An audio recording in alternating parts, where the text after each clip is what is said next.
Hello, Assalamualaikum and good morning. Dengar tak? Waalaikumsalam. Good morning, madam. Ni madam dengar. Bangun belum semua tu? Baru 50 orang daripada 76. Mana lagi yang lain? Mana lagi yang lain? Okay, so hari ni sepatutnya kita akan sambunglah tajuk tutorial kita iaitu masuk kepada animal tissue. Tapi sebelum saya sambung dengan animal tissue, ada beberapa perkara yang saya nak ingatkan dan bagi tahulah. Okay. So, yang pertama, awak akan ada UPS 1, ujian penilaian semester UPS kan? UPS 1 pada minggu ke-8. Okay, kalau tengok RPS ada tunjuk minggu ke-8 awak akan ada UPS 1 iaitu pada hari Isnin waktu kuliah. Nanti saya akan bagi dia punya dia punya arahan dengan poster lah. Okay. So saya bagi tahu dulu, okay, hari Isnin minggu ke-8 awak akan ada UPS 1. Pada waktu kuliah, chapter yang cover adalah chapter 1 sampai chapter 3. So, kita tak habis lagi chapter tu. Tapi disebabkan kuliah ni awak sedia maklum, dia adalah subjek dalam, dia cover apa yang awak belajar dalam kuliah, bukan dalam tutorial lah. Tapi penting jugalah kita cover balik semula kan dalam tutorial kan. So basically awak kena tengok balik lah apa yang awak dah belajar dalam kuliah, sebab saya tahu dalam kuliah dah cell division kan minggu ni. Ke? Tak? Buat kuliah ke tidak minggu ni? Betul. Cell division gitu. Cell division. So sampai situ je lah, sampai cell division. Okay. And nanti saya akan upload juga PowerPoint, lecture notes. Saya tak tahu awak dapat ke tak lecture notes kuliah. Okay, dekat saya punya Google saya nanti lah untuk kuliah saya. So sekali lah awak boleh tengok-tengok apa awak belajar. So basically awak dah kena start, of course awak dah kena start revision sebab hari Isnin ni kita akan ada pre ataupun trial UPS waktu yang sama. So kena alert lah pada waktu kuliah tapi yang akan handle adalah saya, cikgu tutorial awak supaya mudah. Kuliah terlalu ramai kan. So cikgu tutorial yang akan handle. Hari Isnin ni pre ataupun trial UPS chapter 1 sampai chapter 3. Okay, saya akan assign lah hari Isnin ni. So dah boleh mula kot buat revision. Okay. Jelas pasal UPS? Jelas? Jelas, madam. Jelas mudah. UPS tak macam quizzes UPS carry mark yang akan dibawa ke final yang akan effect pointer awak. Bukan macam quizzes saya buat biasa tak. UPS dibawa ke final, dibawa ke pointer awak. So terlalu penting lah UPS ni sebenarnya, okay. And then saya nak tunjuk macam mana awak nak hantar awak punya assignment.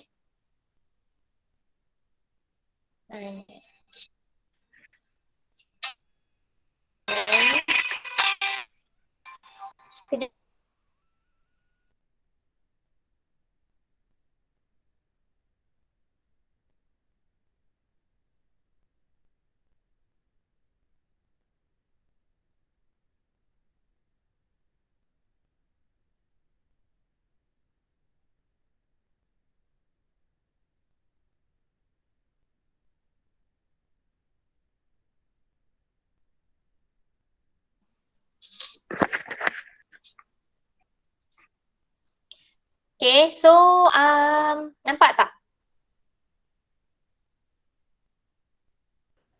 Nampak? Ada lagi tak yang tak join lagi? Bukan ada lagi tak? Ada lagi. So kat sini ada 69 students sahaja. Okay. Sepatutnya awak ada 76. So saya tak jumpa lagi 6 orang. Okay, saya tak tanyalah. Awak tahulah awak siapa kan? Okay. So tolong join. And then lepas awak join, kalau awak pergi dekat classwork ni, saya dah separatekan 3 kelas. Saya tak buat GC asing-asing sebab banyak sangat kita tak ada buat banyak benda dekat GC ni sebab kita dah ada Google Site kan. So saya akan gunakan GC untuk benda-benda penting, betul-betul penting sahaja. Contohnya macam hari ni assignment. Okay, minggu ni assignment punya ni saya akan ni lah separate ikut awak punya tajuk. Ni kelas awak 3 DSK, 10 DSH dengan 6 DSH 24. So tolong waktu nak submit awak punya assignment, tolong buka ni, okay, view assignment. Sebelum awak submit assignment tu, okay, awak kena isi student declaration form ni. So basically setiap seorang akan adalah student declaration form. Dekat sini kalau awak tengok dah ada 2 orang yang hantar, which is saya tak bagi arahan lagi, tapi dah ada yang hantar. Saya ada juga tekan turn in tapi tanpa hantar apa-apa attachment.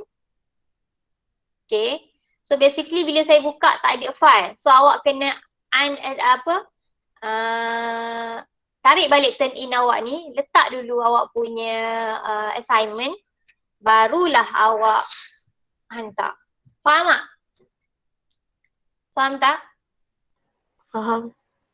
Faham So make sure jawab dulu declaration form. Ini adalah mendeklarkan awak hantar. Kalau awak tak declare awak hantar, saya boleh cakap awak tak hantar betul tak? So awak kena declare awak hantar. Sekaligus pada waktu yang sama, lepas awak tekan link tu, awak jawab, terus attach. Macam ni awak turn in, tak ada attachment. So tak kira lah ni kan. Okay, so patutnya jangan turn in lagi. Butang turn in tu saya tak nampak lah, tapi awak akan nampak, betul tak? Betul tak? Awak akan nampak lah sepatutnya tekan turn in. So kelas 3 DSK dah 2 orang turn in daripada 67. Make sure hantar ikut kelas 10 DSH 39, kena hantar kat 3 DSH lah. 2 orang turn in, sama je sebenarnya semua kan. Okay, cuma saya separate ikut kelas. Faham semua? Faham tak? Faham. Faham. Okay. Alright. Ada apa-apa soalan? Saya tak nak awak hantar lagi minggu ni assignment. Okay, saya nak minggu depan baru start. Nanti saya bagi tahu semula kalau ada perubahan tentang cara hantar assignment ni lah. Okay, basically patutnya tak ada masalah lah. Jelas tak semua? Jelas, madam. Okay.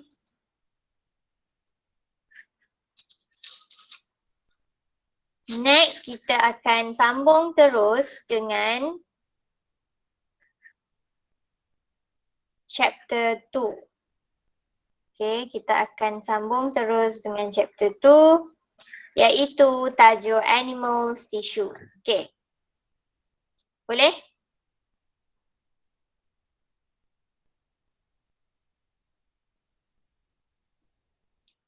Okay, nampak tak? Nampak. So basically kita dah habis tajuk cell animals dengan plant cell, kita dah habis. And then kita dah habis juga prokaryotes dengan eukaryotes yang first kali. And then kita dah habis 8 jenis organelles dalam sel. Class before this kita dah habis juga plasma membrane, and now kita masuk tajuk seterusnya iaitu animal tissue. So basically dalam cells are grouped into tissue ni. Okay, kita akan belajar pasal 2 jenis tissue lah. Okay.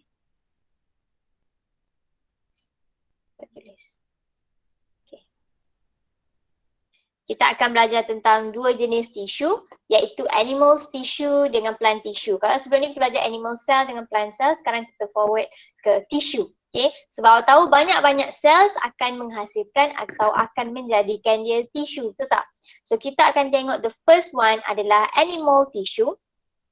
So basically animal tissue ni kita boleh separate kepada 4 jenis animal tissue. The first one adalah epithelial tissue. Yang kedua adalah nervous tissue. Okay. Yang ketiga adalah muscle tissue dan yang keempat adalah connective tissue. So 4 tisu ni berbeza. Okay. Contoh-contoh untuk tisu-tisu ni pun berbeza. So of course lah fungsi-fungsi dia pun berbeza. So secara gambaran overall apa yang akan belajar adalah 4 jenis tisu ni. Paling sikit jenis tisu yang ada dalam nervous tissue lah. Awak hanya akan belajar nervous tissue ni ada satu example sahaja iaitu motor neuron. Dan saya rasa awak dah biasa dengar pun motor neuron tu, betul tak? Okay. And then epithelial tissue paling banyak. Ada 4 jenis epithelial tissue yang awak akan tengok. Tapi tak susah pun. 4 jenis tu simple je. Okay. And then muscle tissue dan connective tissue masing-masing ada 3 jenis. Tapi untuk hari ini saya akan fokus atau highlight kepada epithelial tissue sahaja. Okey, dapat setakat tu? Dapat tak? Dapat. Okey. Dapat. Alright. Alamak. Okay. So basically, okay, apa tu epithelial tissue?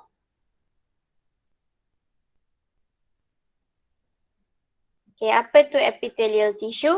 So epithelial tissue dia form external surface, bahagian luar, surface luar, okay, of the body, cover the outer and inner surface of organs. Okay, so basically kalau ini adalah awak, okay, epithelial tissue ni akan forms the external surface. Basically bahagian luar lah. Contoh paling simple kita boleh cakap skin. Okay, tapi bukan hanya itu saja. Dia juga cover outer dan inner surface of organs. Contohnya awak ada organs, stomach kan. Dia juga akan cover luar, bahagian luar dengan dalam stomach ni. Okay, pentingnya dia. And some are specialized to form glandular tissue. Okay, some epithelial tissue ni kalau dia specializekan lagi, apa maksud specialize adalah dia akan ada specific function. Okay, specialize ni dia dah menjadi ada specific function. Okay, untuk form glandular tissue. Okay, jelas setakat tu? Jelas tak setakat tu? Jelas. Okay. Alright, and then kita tengok. Okay, plant tissue tak ada tengok lagi. Okay, so kita tengok apa 4 jenis tisu yang ada. Okay, so basically general characteristic, okay, of epithelial tissue ada 3. Apa general characteristic dia? Sama macam kita cakap pasal sel. Ada 3 benda pasal sel yang saya ada sebut. Apa dia? 3 law, 3 apa sel? Properties of cell Principles cell theory. Apa 3 principles of cell theory? Ingat lagi tak? Ingat tak? 3 unit. principles of cell theory. All organisms are composed of the cell. Cells are basic units of structure and function in organism.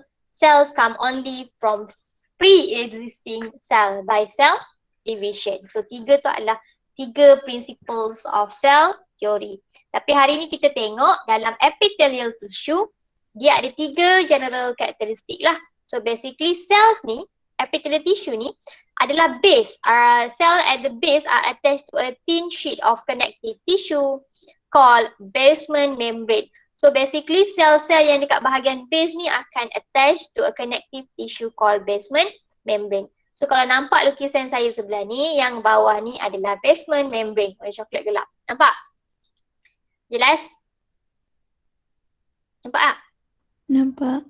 Okay. Then cells are tightly ataupun closely packed together. Maknanya dia sangat-sangat rapat. Sangat-sangat rapat between one cell to another cell. Dia tak ada jarak-jarak atau tak ada interspace selular between them. Okay, tak ada rongga-rongga, tak ada ruang-ruang. Macam plant cell ada certain tu, dia ada ruang-ruang. Contohnya ni sel 1, ni sel 2, ni sel 3. Nampak? Ada ruang kat tengah. Tapi untuk epithelial cell, they are very closely packed together. Okay, dan cell does not supply with blood vessel. Sel-sel ni tak ada blood vessel. Okay, so bahaya ni memang biasanya kita tahu lah bila tak ada blood vessel ni maknanya kalau terhakis ke apa, kawasan ni tak ada darah lah, tak ada blood vessel kat kawasan ni. Okay, kita akan tengok 4 jenis sel bawah epithelial, 4 jenis tisu bawah epithelial cell. Okay, yang pertama adalah simple squamous epithelium. Okay, so ini adalah number 1, simple squamous epithelium.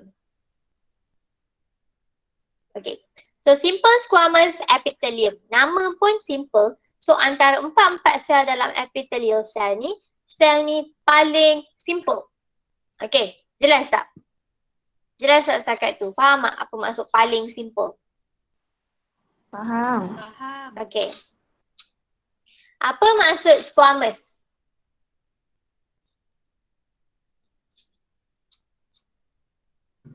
Nipis. Ha? Flat and flat. Squamous ni kalau awak dengar, awak rasa macam mana apa maksud dia? Apa maksud dia? Nipis. Nipis ataupun flat macam tu lah, dan dia ada scale-scale dia lah macam tu, okay. So dia adalah satu sel yang dah simple, lepas tu nipis. So itu sahaja karakteristik yang awak perlu tahu pasal sel ni, very simple. So dia ada dua karakteristik. Pertama dia adalah flat cell and dia very very thin, okay, flat cells and thin cell. And then dia flatten dekat nucleus, dia dekat center. So bila dia nipis dan flat, sel dia punya nucleus pun automatically become flattened, lepeh sikit, dan dia located at the center of the cell. So ini gambar 3D dia. Kalau tengok dalam buku adalah gambar 2D dia. So basically dia nipis lah. Awak nampak yang nipis-nipis tu? Of course dia adalah simple squamous epithelium. Tengok pula dia punya nucleus. Adakah nucleus dia dekat center? Adakah nucleus dia pun flatten juga? If yes, then it's simple squamous epithelium. Jelas setakat tu? Jelas setakat tu? And then apa function dia? Bila dia terlalu nipis, saya rasa dari zaman sekolah awak pernah dengar waktu awak belajar gases exchange. Ingat lagi tak belajar gases exchange? Alveolus. Ingat? Okay. So kalau ingat bentuk alveolus tu macam ni kan. Dan gases exchange berlaku macam ni. Oksigen keluar, carbon dioxide masuk. Dan selalu sangat cikgu ingatkan, antara karakteristik of the alveolus is one cell thick. Pernah ingat? Pernah dengar? Pernah. One cell thick bermaksud dia sangat nipis, betul tak? Sangat nipis sebab tu senang, oksigen keluar, oksigen masuk dan carbon dioxide keluar, and darah semua tu kan. So benda tu menyebabkan karakteristik of karakteristik of alveolus ni adalah sangat nipis dengan thin lah. Dan sebenarnya alveolus ataupun alveoli bila banyak-banyak dibuat daripada simple squamous cell. Ada simple squamous cell. Sebab tu dia sangat nipis. Sebab simple squamous cells adalah flat and thin cell. So apa function dia? Biasanya kita cara nak ingat mudah function untuk setiap sel ni. Kalau saya akan ingat benda yang saya senang ingat. Contoh sekarang saya ingat pasal alveolus kan. Saya tak sebut lagi function dia dekat tempat-tempat lain. Blood vessel lah, kidney part. Okay, sebab benda tu paling senang kita nak ingat. Sebab kita selalu belajar pasal gases exchange. Belum tentu awak tahu function dia dekat kidney. Belum tentu awak tahu function dia dekat mouth cavity kan.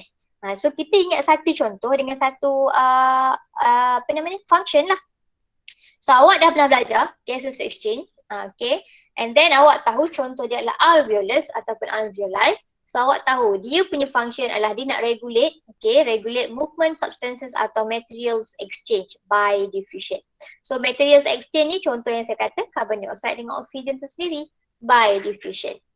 Jelas tak? Faham tak? Faham. Okay. So awak dah dapat dalam kepala awak, simple squamous adalah sangat thin, sangat nipis, sangat flat, dia punya nucleus macam tu. And then terus patutnya dalam kepala awak ataupun imagination awak dah keluar bahawa dia adalah contoh kepada alveolus. So barulah awak revise balik kan. Oh, alveolus ni kita guna untuk gases exchange. Dulu belajar kan? Gases exchange, carbon dioxide keluar, oksigen masuk. Kenapa? Sebab alveolus terlalu nipis. Oh, inilah sebabnya alveolus terlalu nipis. And kalau awak ingat lagi, lepas keluar daripada alveolus, contoh saya kata oksigen ni keluar, dia pergi ke mana? Dia masuk ke mana? Sel. Ni apa ni? Blood capillaries. Blood capillaries kan ataupun blood vessel. So kalau oksigen tu boleh pass through alveolus sebabkan alveolus punya sel punya wall sangat nipis dengan thin, of course lah blood vessel punya wall pun sangat nipis dengan thin, betul tak? Betul tak? So secara automatik dia pun ada dekat blood vessel. Faham? Faham tak? Faham. Tu cara nak ingat lah. And then kita ada dekat kidney parts dengan mouth cavity. So basically function dia adalah untuk regulate substance ataupun materials exchange diffusion. Kalau saya tak ikut ayat ni boleh tak? Saya nak buat ayat lain lah medium dalam exam. Saya nak buat regulate movement ataupun exchange of material by diffusion. Boleh, tak ada masalah. Sebab tu pentingnya kita ni fahamkan. Bila kita faham, kita boleh je buat ayat apa-apa. Saya tak suruh awak apa ayat ni pun, asalkan awak tahu dia regulate movement. Dia regulate pergerakan. Pergerakan apa? Materials ataupun substances. Tak kisahlah oksigen ke, karbon dioksida ke, darah ke, apa-apalah materials yang boleh keluar masuk. By proses apa? By proses diffusion. Okay, jelas? Jelas tak? Yes. Kat sini saya buat atau ni. So maksudnya regulate movement substances. Dia regulate substance tu movement. Dia move keluar ke masuk. Materials exchange contohnya adalah oksigen dan karbon dioksida. Sebab dia bertukar. Oksigen keluar daripada alveolus, karbon dioksida masuk dalam alveolus. Benda tu exchange. So dua benda berbeza tapi boleh buat dalam satu ayat lah, tak ada masalah. Okay, and then kidney part ni nanti semester 2 akan belajar function of kidney. Dia ada banyak-banyak tubules dalam kidney tu. So air akan bergerak, keluar, masuk, semua benda akan berlaku. So basically dia pun dibuat daripada simple squamous epithelium. Some parts lah And mouth cavity kita, bahagian mulut punya ruang ni, bahagian luar pun di cover dengan simple squamous epithelium. Jelas cakap tu? Jelas tak? Yes. Okay. Okay. And then kita tengok yang kedua. Okay. Yang kedua adalah simple cuboidal epithelium. So nampak ada cuboid perkataan kat sini. So yang kedua adalah simple cuboidal epithelial tissue. Okay, so kalau tadi simple squamous, kita tukar perkataan dekat tengah sahaja. Ini adalah simple cuboidal. Okay, dapat cakap tu? Dapat. Okay, kalau tadi squamous flat dengan thin, so cuboidal agak-agak bentuk dia macam mana? Cube. Cube simple je lah. Betul tak? Cuboid. Bentuk cuboid, bentuk petak sama, segi empat sama. Itu adalah bentuk untuk simple cuboidal epithelium. So dia adalah cuboid cell, tapi dia punya nukleus masih sama, central nucleus. Yang ni pun central nucleus. Cuma tadi dia kena penyek sikit, so dia jadi flatten. Betul tak? Sebab sel tu sendiri adalah flat. Tapi kat sini sel tak flat, so tak necessary untuk kita flattenkan the nucleus. Perlu tak nukleus tu jadi flat ke apa ke? Perlu ke? Tak perlu. Tak perlu, dia normal shape je lah sebab dia punya cuboidal shape sangat cantik kan. So tak perlu lah. Okay, so bila tengok cuboidal ataupun simple cuboidal epithelial, tengok function dia terus, iaitu dia penting dalam absorption and secretion. So bila saya sebut absorption and secretion, apa yang datang dulu kat mind awak? Tak datang apa-apa? Water. Water lagi? Apa lagi? Apa dia? Usus. Usus boleh lagi?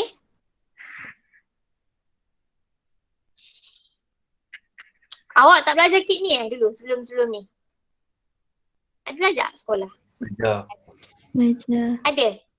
Apa function kidney kita? Serap air dalam darah. Kan? Serap air kan? Serap air, buang air. So absorption and secretion lah. Dan memang ada proses nama absorption, ada proses nama secretion dalam kidney. Sebab tu benda penting lah. Okay? So basically, untuk proses absorption dengan secretion, contoh yang dibagi ataupun example kita boleh jumpa dekat mana adalah dekat bahagian lining. Lining ni adalah luaran. Betul tak? Lining ni adalah yang di cover bahagian luar. So lining of kidney tubules ni banyak. So kalau awak ingat lagi structure tubules dia macam ni. Kidney punya tubules. Ingat tak? Ke tak ingat? Ingat. Dia macam tu sikit kan? Okay. Okay. So ni ada tubules dia ni, glomerulus tubule, ini loop of Henle, ini ascending tubules, ini descending tubules, semuanya nama dia tubule. Ni proximal tubule, convoluted tubules. Ada banyak tubules dalam kidney. So basically lining of the tubules, kidney tubules ni is made up of simple cuboidal epithelial sebab function dia adalah untuk absorption and secretion.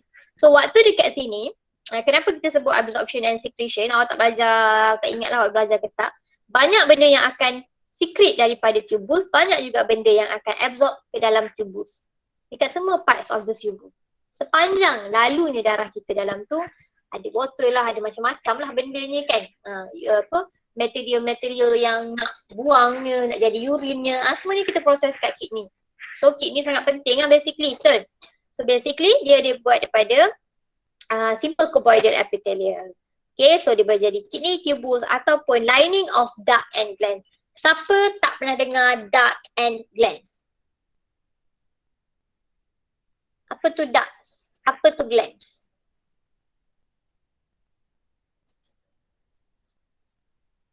Gland ada satu juga dalam badan kita?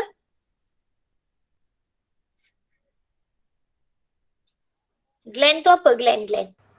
Tak tahu ada. Tak tahu.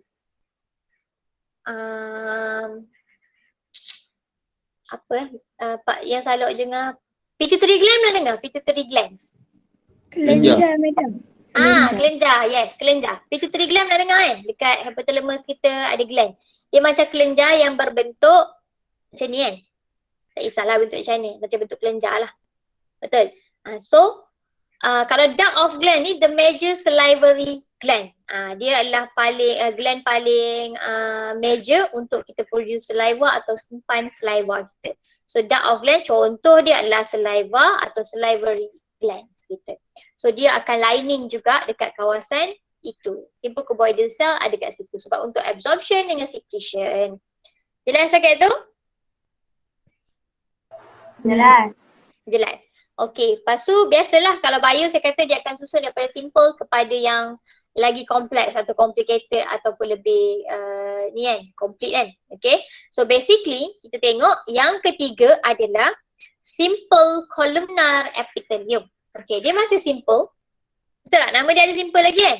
Dia masih simple, cuma kita akan pecah dia kepada dua jenis. Itu je yang membuatkan dia lebih sikit je daripada yang sebelum ni. Okay, so ini adalah simple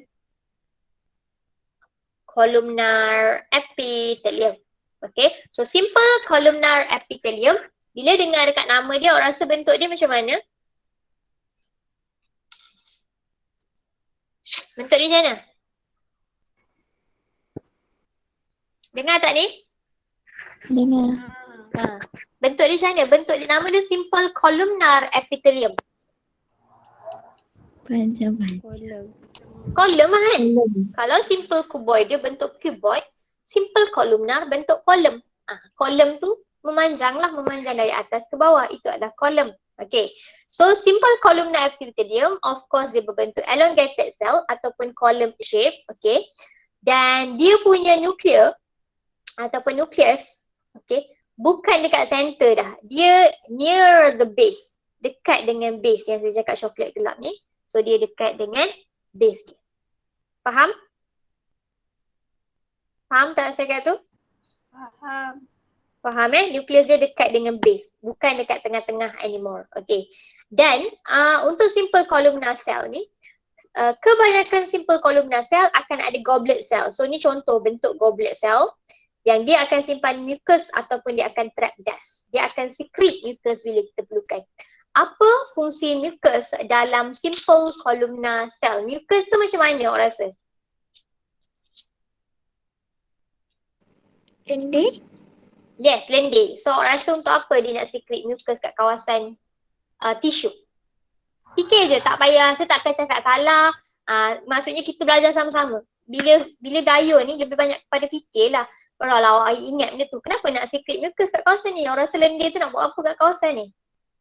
Merangkak habuk. Memangkat habuk lagi? Untuk pergerakan. Yes, untuk pergerakan contohnya. Kenapa pergerakan perlukan mucus orang rasa? So mucus tu bentuk dia licin kan? Betul tak? Licin. Macam lendir, macam licin. So basically benda tu akan menyebabkan dia akan lubricant lagi awak punya surface ataupun kawasan sel tu sendiri. Faham tak maksud saya? Faham tak macam dia boleh jadi lubricant? Faham? Faham Lubricant tu adalah pelincir kan? Betul tak? Betul tak ni? Betul. So lubricants tu sebagai pelincir. So basically dia secret mucus untuk menjadikan mucus tu sebagai pelincir. Automatically they trap the dust. So sebab tu juga kita punya mucus banyak kat mana? Kat hidung kan. Dan kita juga ada bulu hidung. Pernah fikir tak kenapa ada bulu hidung dan kenapa ada mucus kat hidung kita? Sebab dia akan trap dust, particles yang benda asing daripada masuk dalam kita punya badan ataupun hidung. Sebab hidung sentiasa terbuka kan. Tapi mulut kita boleh tutup. Hidung sentiasa terbuka. So pentingnya adalah benda-benda ni untuk memang Allah ataupun Tuhan dah jadikan memang macam tu, betul tak? Perfect dah. Dia boleh hidung untuk cover daripada particles, foreign particles masuk hidung. Alah masuk lagi dalam. Tak apa, kita ada mucus nak selamat keadaan. Kita akan trap dia. So benda tu dah ada banyak security guard kan. Banyak tempat dah ada security guard. So basically benda tu lah kat sini. Okay, so dalam simple columnar ni ada goblet cell yang akan secrete mucus bila perlu. Secara tak langsung akan trap the dust juga. Okay, so simple columnar cell dia a bit complicated ataupun lebih sikit daripada biasa sebab dia ada dua jenis. Dia ada ciliated atau non-ciliated. Apa maksud ciliated?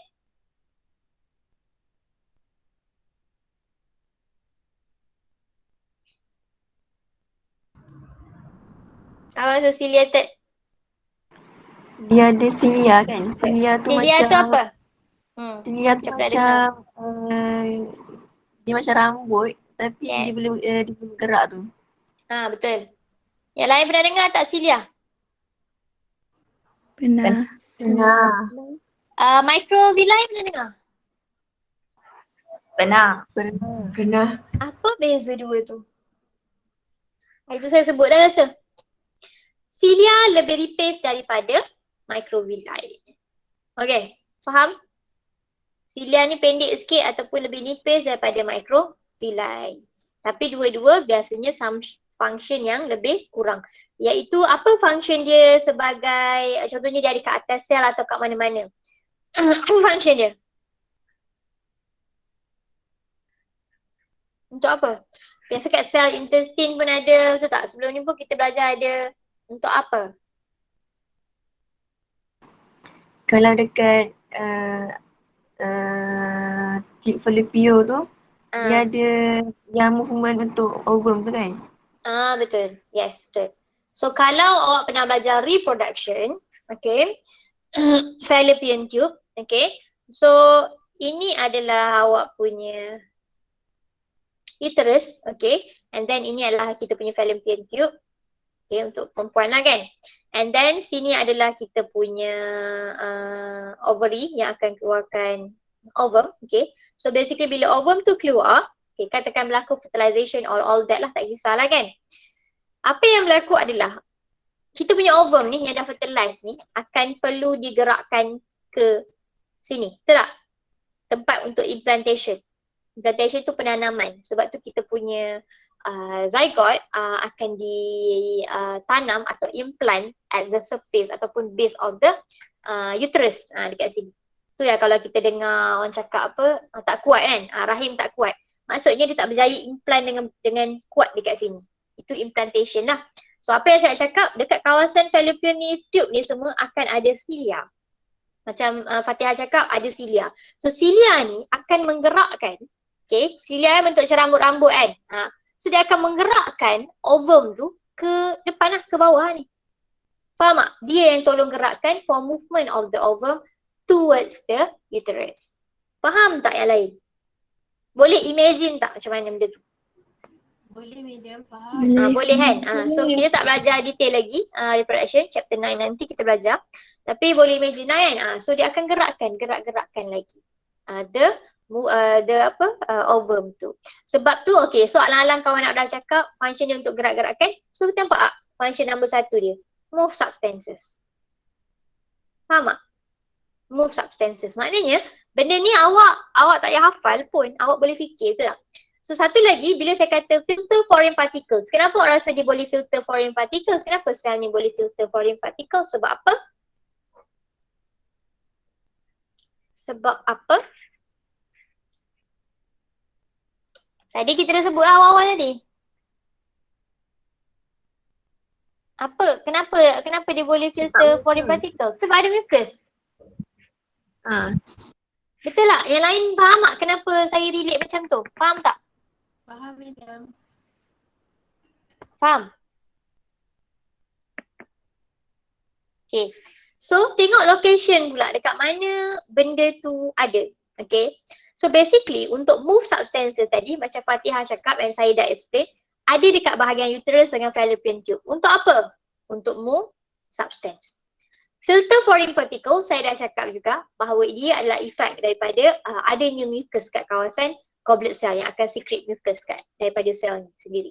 So, mucus tu ada kat mana? Mucus tu ada dekat bronchioles. Tahu tak bronchioles tu parts mana of your body? Tahu tak bronchioles tu bagaimana? Paru-paru. Bagaimana? Paru-paru. Paru-paru sebelum pergi kepada alveolus. Betul tak? Bronchus and then bronchioles, lepas tu barulah alveolus. So basically, dekat bahagian bronchioles kita akan ada coated with a very sticky mucus. Maknanya dekat trachea semua mungkin ada dah mucus, tapi dekat bronchioles tu akan ada very sticky mucus yang akan protect against damage daripada particles moving down into the lung. So kiranya dia sangat tapis sebelum apa-apa masuk ke dalam lung kita. Sebab awak tahu lepas tu terus masuk pada lung kan? Betul tak? Masuk pada lung, dalam lung ada banyak alveolus. So basically dia akan tapis dengan sangat bagus lah. Maksudnya dia akan protect the lungs against damage daripada partikel-partikel yang move down, iaitu foreign particle. Tahu tak foreign particles tu apa? Benda asing. Benda asing yang memang badan kita tak perlukan dan bukan daripada badan kita sendiri. Itu adalah foreign particles. So masuk ke hidung, pergi kat bronchioles. So basically kat bronchioles sangat banyak sticky mucus yang akan avoid benda tu daripada berlaku lah, dia akan tapis. Jelas tak? Madam. Ya. Kan ada sticky mucus kan? Maknanya yang gas oksigen dengan karbon dioksida tu lepas ke masuk? Lepas sebab dia bukan benda asing. Dia bukan benda asing, betul tak? Contoh foreign particles adalah yang akan damagekan lah. Contohnya, contoh macam benda simple, dust. Betul tak? Dust, benda-benda habuk ke, benda-benda yang memang tak perlu. Maksudnya dia akan tapis benda macam tu. Oksigen dan karbon dioksida bukan benda asing, not a foreign particle. Dia memang ada dalam badan kita, betul tak? Dalam badan kita ada oksigen tak ni? Karbon monoksida, gas bahaya kan? Tak silap saya, bukan eh? Dalam badan kita memang ada karbon dioksida dengan oksigen sahaja kan, gila-gila masuk, betul tak? Faham? Yang lain faham tak ni? Faham. Okay. And then kita pergi contoh kedua adalah non-ciliated simple columnar epithelium. So non-ciliated apa maksud dia? Tak ada cilia. Tak ada cilia. Simple kan? So tak ada cilia. So bila dia tak ada cilia, dia tak ada lah macam rambut-rambut, benda-benda macam tu. So apa function dia bila dia tak ada benda macam tu? Iaitu normal lah, senang kita cakap normal lah, tak ada cilia. Okay? So dia berfungsi dalam function absorption. So absorption biasanya kita kaitkan dengan small intestine, large intestine, betul tak? Daripada dulu kita belajar. Betul? Betul tak ni? Betul. Okay. So dia akan ada dekat kawasan-kawasan lining of digestive tract dan juga kidneys tubule pipe. So kenapa kidneys tubule pipe? Ada pipe pula sebab tadi kita cakap kidney tubules bila ada absorption and secretion. Okay, macam saya cakap ada tempat ada absorption dan tempat ada secretion. Tapi untuk function yang absorption sahaja hanya ada dekat certain parts of the kidney. Yang mana berlaku proses absorption, dekat situ akan ada simple columnar epithelium. Jelas? Jelas. Faham semua? Faham? Okay, and the last one adalah yang paling kompleks sikit. Tak kompleks pun, okay. Iaitu nama dia apa? Stratified squamous epithelium. Ada lagi perkataan simple? Tak ada. Dia ada stratified and then dia gabung dengan nama pertama iaitu squamous. Okay. Epithelium. So stratified maksudnya apa? Apa maksud stratified? Banyak layer. Banyak layer. Okay, berlayer-layer ataupun banyak layer. Dia arrange dalam bentuk layers lah. Basically itulah stratified. Dan dia sebut squamous. Maksudnya kat sini mesti ada sel yang sama macam squamous tadi, iaitu flat and thin. So kita tengok dulu stratified squamous epithelium ni boleh pecah kepada dua jenis, iaitu yang ada keratin dengan tak ada keratin. Macam pernah dengar keratin? Kat mana kita belajar pasal keratin? Protein. Kat protein. Betul tak? Kat protein. Sebab keratin is one of the example of protein. So kita tengok keratinized. A very flat, not alive anymore. Okay, not more alive lah. Maksudnya dia mungkin dah capai level alive dia. Okay. And then dia tak ada nucleus. And then dia filled with protein named keratin untuk waterproof. Okay, so kalau perasan saya highlight dekat bahagian sini yang layer-layer tak nampak nukleus ni, itu adalah keratinized punya part. Non-keratinized punya part macam biasa, yang tak ada keratin, yang moisturized by mucus from salivary. So kat sini pun dia ada something yang keluarkan mucus daripada saliva. Okay, jelas cakap tu? Perbezaan keratin dengan non-keratinized. Keratinized ada keratin iaitu protein, non-keratinized tak ada protein atau keratin. Jelas? Jelas tak ni? So beza dari segi fungsi ataupun function, okay, untuk keratinized, okay, dia lebih kepada protection. Okay, protection bahagian-bahagian yang selalu expose keluar. Bahagian-bahagian yang selalu expose keluar ni, dia punya tendency untuk kena frictions, abrasion lebih tinggi. Contohnya kulit kita. Senang tak tergesek ke mana-mana? Senang. Senang. Because it exposed, betul tak? Exposed to expression, exposed to friction, bahagian luar yang bahaya lah sebenarnya. So bahagian luar kita akan di-cover oleh keratinized punya stratified squamous epithelium. Jelas tak? So untuk stratified squamous epithelium, okay, kita ada bahagian squamous epithelium dekat atas-atas. Yang lepeh-lepeh ni, thin adalah squamous epithelium. Dan bahagian bawah ni apa agak-agak?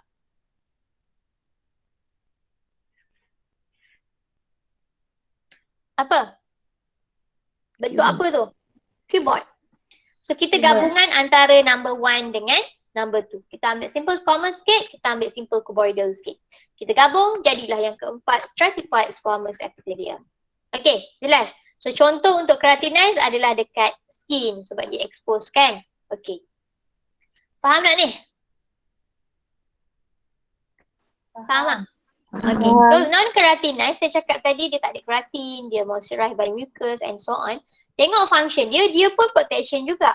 Tapi bukanlah untuk expose part. Dia punya protection against pathogen dengan chemical attack.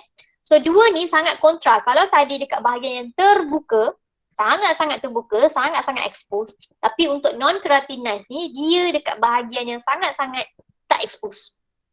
Okay. Contoh yang sangat tak expose adalah lining of rectum, lining of anus and lining of vagina. So bahagian-bahagian sulit atau bahagian-bahagian yang kita memang takkan expose lah. Betul tak? So dia akan bagi protection dekat kawasan-kawasan itu.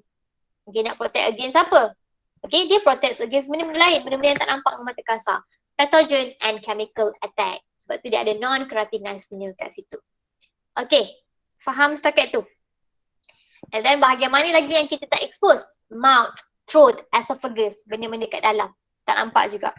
Dia akan protect against chemical attack lah. Dengan pathogen. Jelas? Jelas tak ni? Jelas. Jelas. So basically hanya 4 jenis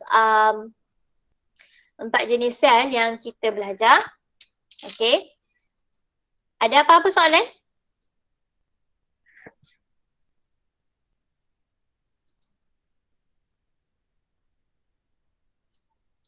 Ada apa-apa soalan? Tak ada. Madam, Ya. yang stratified squamous epithelium tu, yang keratinized tu, yang function kan protection because always exposed to abrasion and friction kan? So kalau kita dia main macam kalau luka juga ke? Macam pembekuan darah juga ke? Yang mana ni? Keratinized. Yang keratinized tu. Dia hanya layer. Dia hanya layer of the skin. Dia hanyalah tissue. Kalau pembekuan darah tu kita tahu tu semua function platelets. Okay. Platelets pun ada dalam tajuk tisu kita. Tapi bukan sekarang. Nanti connective tissue kita jumpa platelets. Okay. Faham tak? Tu connective tissue ni kita cakap pasal epithelial tissue. Maknanya lining of the cells tissue lah. Okay. Last. Yes? Tak jelas. Okay. So,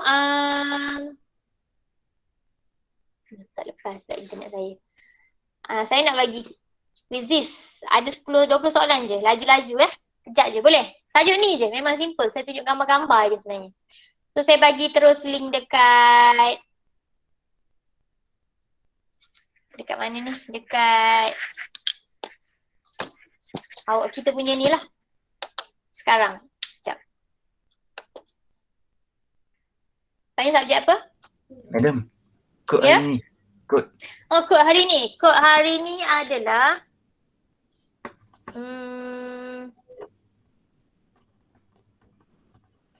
apa yang pelik awak belajar hari ni? Stratified.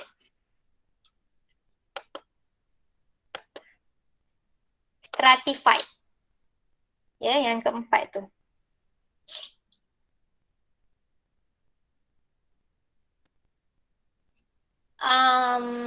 Internet saya bermasalah. So nanti saya assign je lah homework saya bagi dekat link kelas je. Boleh? 20 soalan je cincai nak bagi revision. Boleh tak ni? Boleh. Sebelum saya terlupa untuk chapter 2 ni, sebelum saya terlupa, saya mewajibkan semua buat nota. Nota, simple note. Saya nak tengok nanti. So bila saya nak tengok, saya akan tengok so tolong siapkan nota awak. Faham? Bukan untuk saya, untuk awak belajar. So make sure buat macam awak nak lah. Okay. Tak ada salah, tak ada betul. Buat tu biar ikhlas lah kan. Saya bukan nak bagi kerja membebankan awak. Tapi penting chapter tu sangat banyak. Sangat-sangat banyak dan bosan sebab dia hanyalah fakta. Dia tak ada proses sangat pun. So dia tak ada proses ni susah untuk awak hadam. So pentingnya untuk awak fahamkan. And then buat nota, buat summarize sikit, buat cara senang nak ingat benda-benda macam tu. Boleh? Boleh. Kalau boleh, itu sahaja untuk hari ini. Thank you. Thank you, madam. Thank you, madam. Thank you, madam. Thank you, madam. Thank you, madam. Thank you, madam. Thank you, madam. Okay. Thank you, madam. Thank you, madam.